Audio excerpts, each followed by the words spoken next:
By cell और call put क्या है, इसके बारे में हम इस वीडियो में जानकारी हासिल करेंगे। स्टॉक मार्केट में अगर आप नए हैं, आप शुरुआती दौर में हैं, तो आपके सामने बाई सेल और कॉल और पुट ये दो अल्फाज बहुत ज़्यादा सुनाई देते होंगे।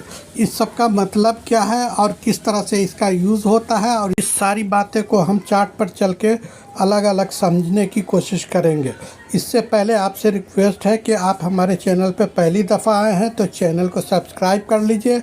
लाइक का बटन है उसको भी दबा सकते हैं और बेल आइकन को ज़रूर हिट करें ताकि इस तरह की वीडियो आपको सबसे पहले देखने को मिले और आप उसका पूरा फ़ायदा उठा सके। कमेंट बॉक्स भी आपके लिए खुला है, वहां पे जाके अपनी राय ज़रूर दें ताकि इस वीडियो को और भी बेहतर से बेहतर बनाया जा सके। स्टॉक मार्केट में कैंडल चार्ट पैटर्न के माध्यम से आप बाई और सेल बहुत अच्छी तरह से कर सकते हैं। जैसे कि आप जानते हैं कि इस पॉइंट पे अगर कोई भी स्टॉक आता है तो उसको हम बाई करते हैं, और ये जो धीरे धीरे बढ़ते हुए जब इस पॉइंट पे आता है तो हम सेल करते हैं।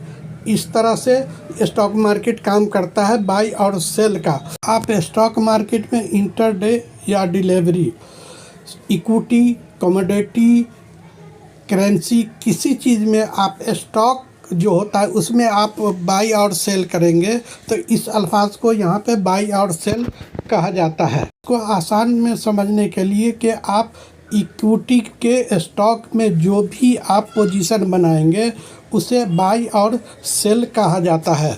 पुट समझने के लिए सबसे पहले आपको बता दें कि स्टॉक मार्केट में जो काम होता है वो एक इक्विटी में, दूसरे फ्यूचर में, तीसरे ऑप्शन में। जब आप ऑप्शन में काम करेंगे उस टाइम में कॉल बाई किया जाता है। अगर बाज़ार आगे की तरफ बढ़ रहा है जैसा कि यहाँ पे देख रहे हैं आप, तो वहाँ पे कॉल ऑप्शन बाई किया जाता है। और जब आपका टारगेट पूरा हो जाता है, जहाँ तक आपने टारगेट लगा रखा है वहाँ तक पहुंच जाता है, तो वहां से अपने पोजीशन को स्क्वायर ऑफ किया जाता है जिसे एग्ज़िट भी कहते हैं, और वहां से एग्ज़िट हो जाते हैं और अपना प्रॉफिट बुक कर लेते हैं।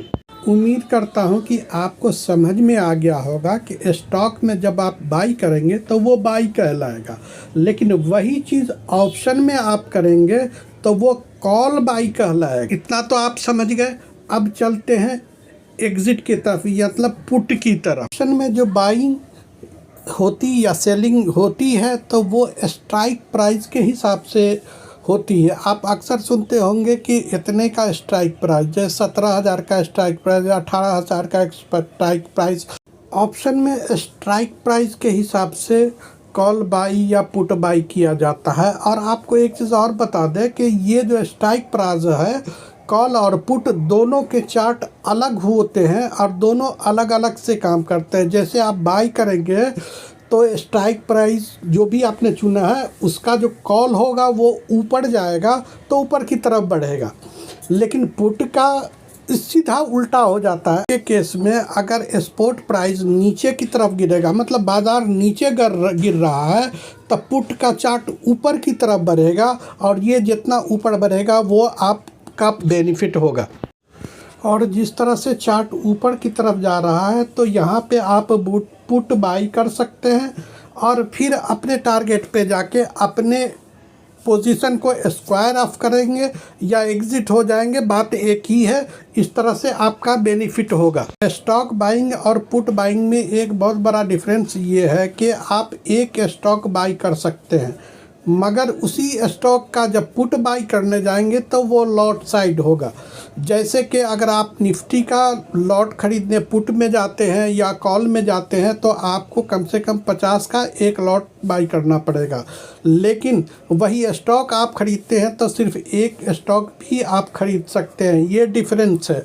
दूसरा डिफरेंस ये है कि ऑप्शन बाइंग स्टॉक के अलावा इंडेक्स में भी होता है, जैसे निफ्टी 50, बैंक निफ्टी, ये सब इंडेक्स है, इनमें भी होता है, लेकिन इसमें बहुत ज़्यादा फास्ट मूवमेंट होता है। मूवमेंट होने से प्रॉफिट और लॉस दोनों बहुत जल्दी हो जाते हैं। ऑप्शन में काम करने के लिए मेहनत और ज्ञान की ज़रूरत होती है, इसलिए बगैर ज्ञान लिए हुए इसमें अपनी ट्रेडिंग न करें, बेहतर यही होगा, और इसकी पूरी जानकारी लें। उम्मीद करता हूँ कि आपको डिफरेंस समझ में हो गया। आगे गया होगा कॉल और पुट, बाई और सेल में। तो अगर इस तरह की वीडियो आपको देखनी है, पसंद आई तो इसे लाइक ज़रूर करें, शेयर करें और चैनल को ज़रूर सब्सक्राइब करें।